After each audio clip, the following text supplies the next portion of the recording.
2026 को जनरल उपेंद्र द्विवेदी भारतीय सेना प्रमुख के पद से सेवानिवृत्त हो रहे हैं। हर आर्मी चीफ अपने कार्यकाल में संगठन को नई दिशा देने की कोशिश करता है, लेकिन कुछ नेतृत्व ऐसे होते हैं जो सिर्फ नीतियां नहीं बदलते हैं बल्कि पूरी सैन्य सोच को नई परिभाषा दे जाते हैं। जनरल उपेंद्र द्विवेदी भी ऐसे ही नेताओं में शामिल हैं।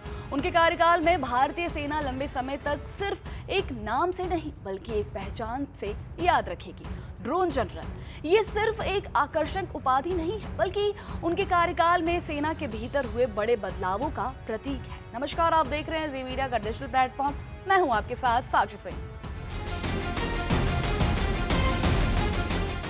अगर 2 साल पीछे जाएं तो तस्वीर बिल्कुल अलग थी। 2024 में जब जनरल द्विवेदी ने सेना की कमान संभाली तब भारतीय सेना के पास सीमित संख्या में ड्रोन थे और उनका उपयोग मुख्य रूप से निगरानी तक ही सीमित था। लेकिन 2026 तक हालात पूरी तरह बदल चुके हैं। आज सेना के पास 50,000 से अधिक ड्रोन मौजूद है और आने वाले वर्षों में संख्या को दोगुना करने की तैयारी चल रही है। जनरल द्विवेदी की रणनीति केवल आधुनिक हथियार खरीदने तक सीमित नहीं थी। उनका मानना था कि जंग का भविष्य सिर्फ मशीनों तक नहीं बल्कि उन्हें इस्तेमाल करने वाली सोच तक तय होगा। इसीलिए उन्होंने सबसे पहले मानसिकता बदलने पर जोर दिया है।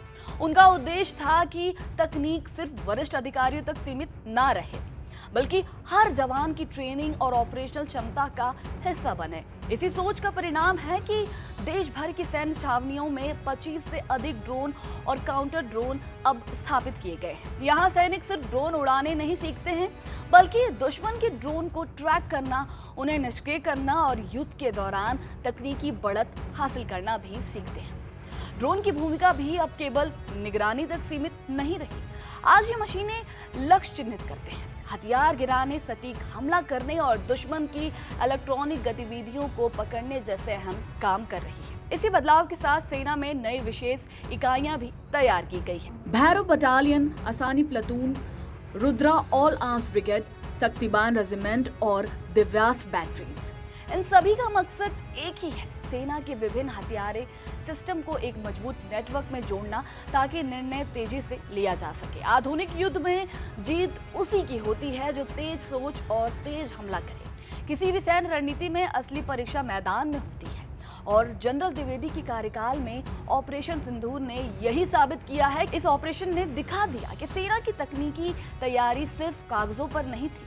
Real time intelligence, drones, lautering munitions और इलेक्ट्रॉनिक वॉरफेयर का संबंध इसी प्रभावशाली से हुआ है। सैन्य विशेषज्ञों ने इसे भारत की युद्ध रणनीति का ट्रेनिंग पॉइंट माना। इससे एक बात स्पष्ट है, टेक्नोलॉजी सैनिक की जगह नहीं ले सकती बल्कि उसकी क्षमता को कई गुना बढ़ा देती है। पूर्वी लद्दाख भी जनरल द्विवेदी की रणनीति की बड़ी प्रयोगशाला साबित हुआ। चीन के साथ LAC पर बने तनाव ने भारतीय सेना को लगातार नई तकनीक अपनाने के लिए प्रेरित किया। यहाँ सर्विलांस सिस्टम मजबूत हुए, ड्रोन तैनाती बढ़ी, ऊंचाई वाले इलाकों तक रसद पहुंचने के तरीके बदले और सैनिकों की सुविधाओं में भी सुधार आए।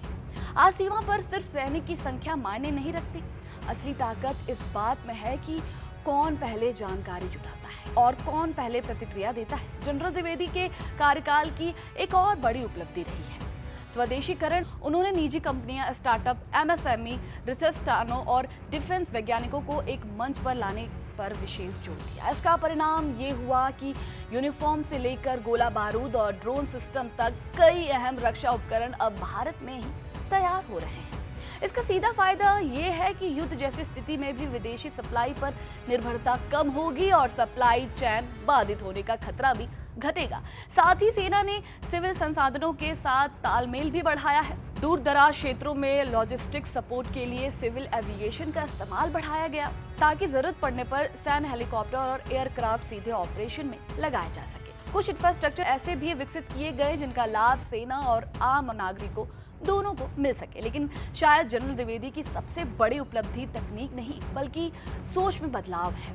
सेना जैसी परंपरागत संस्था में बदलाव आसान नहीं होता। पुराने तरीके, स्थापित प्रक्रिया और नई तकनीक को लेकर झिझक ये हर बड़े संस्थान में मौजूद रहती है। जनरल द्विवेदी ने इसी मानसिक बाधा को तोड़ा। उन्होंने जवानों और अधिकारियों दोनों को यह स्पष्ट विश्वास दिलाया है कि आधुनिक तकनीक अपनाना परंपरा छोड़ना नहीं है, बल्कि बदलते युद्ध क्षेत्र में देश की सुरक्षा को मजबूत बनाना है। आखिर में जनरल उपेंद्र द्विवेदी को सिर्फ ड्रोन जनरल कहना शायद उनके योगदान को सीमित कर देना होगा।